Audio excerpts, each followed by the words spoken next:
Korang yang target nak tukar iPhone baru, jangan tunggu iPhone 18 Pro Max. iPhone 18 Pro Max mungkin akan naik harga sehingga RM7,500 disebabkan kos komponen dan chipset yang semakin mahal. Tapi masalahnya, iPhone 17 Pro Max harga dia RM6,000 lebih. Mana tu nak korek duit banyak macam tu? Relax, All Gadget kan ada ansuran iPhone. Korang apply dulu, dah lulus, dapat phone, kemudian baru bayar. Tak perlu deposit, tak perlu penjamin dan proses secepat 24 jam. Dokumen pun simple, IC depan belakang dan slip gaji terkini. All Gadget memang fokus kepada ansuran smartphone. Dah ramai customer yang dah berjaya dulu dan bawa balik phone impian masing-masing. Korang boleh search dekat Google All Gadget dan tengok sendiri pengalaman dan review customer. Jadi, kalau memang dah target iPhone 17 Pro Max, korang janganlah tunggu sampai Apple announce harga baru.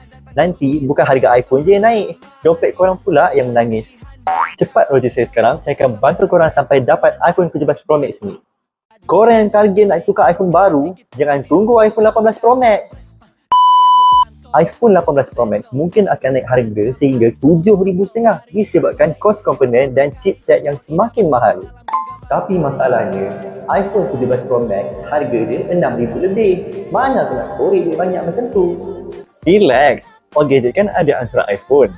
Korang apply dulu, dah lulus, dapat phone, kemudian baru bayar. Tak perlu deposit, tak perlu penjamin dan proses secepat 24 jam. Dokumen pun simple, IC depan belakang dan slip gaji terkini. All Gadget memang fokus kepada ansuran smartphone.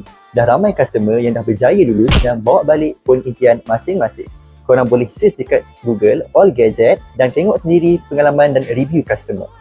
Jadi, kalau memang dah target iPhone 17 Pro Max, korang janganlah tunggu sampai Apple announce harga baru.